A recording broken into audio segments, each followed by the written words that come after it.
Sir வணக்கம் sir. வணக்கம் sir. நல்லா இருக்கீங்களா சார்? நல்லா இருக்குங்க. Okay sir. எங்கிருந்து சார் வரீங்க நீங்க? ராமநாதபுரம் சார். ராமநாதபுரத்துலேருந்து வரீங்க சார். Okay sir. சார் நம்ம வந்து பார்த்தீங்கன்னா என்ன ப்ராப்ளம், என்ன பிரச்சனைக்காக வந்தீங்க சார்? எவ்வளோ நாளாக வந்திருக்கீங்க சார் நீங்கள்? 255 நாள் இருந்திருக்காங்க. 255 நாளுங்களா? ஆமாங்க. ஓகேங்க. ப்ரெஷரு, சுகரு, உடம்பெல்லாம் கொஞ்சம் வீக்கமாக இருந்தது ப்ரெஷர்னால காலெல்லாம்.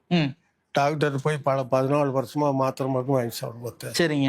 நார்மலாக இருக்கு, நார்மலாக இருக்குன்னு சொன்னோம். குணமான பாடு இல்லை. ஓகே. மாத்திரை மருந்து மட்டும் தான் கொடுத்துட்டு இருக்காங்க, குணமான மாதிரி தெரியல. இல்லை. சரிங்க. அதுக்கு பிற்பாடு பார்த்துட்டு இங்கே இந்த சராசரி இருக்கிறதாக மகன் வந்து சொன்னதுங்க. சரிங்க. நீங்க இவ்வளவு நாள் ஆஸ்பத்திரி மருந்து மாத்திரை வாங்கி சாப்பிட்டீங்க, குணமான பாடு இல்லை. இந்த மாதிரி இலவசமாக ஒரு சரசு நடக்குது, அதுக்கு போயிட்டு வாங்கப்பான்னு சொன்னாங்க. இப்ப நான் சொன்னி இவ்வளவு வயசாகி இப்ப 85 வயசாச்சு, இனி இதுக்கு மேல என்னப்பா போய் பார்த்து செலவு இருக்கு.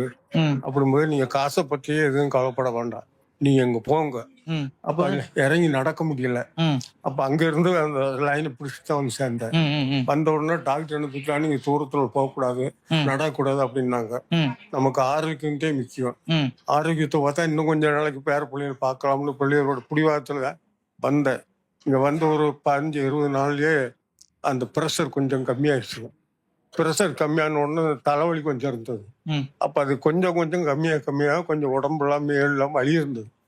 வலி இருந்த காரணம் என்னன்னா, பல அசடுகள் நீண்ட காலமா சாப்பிட்ட உணவு முறைகள் போய் இப்படி தங்கி இருக்கும்போது வெளியாக அப்பதான் கொஞ்சம் உடம்பு கொஞ்சம், அதாவது கட்டி போட்டது மாதிரி இருந்தது ஃபர்ஸ்ட்ல.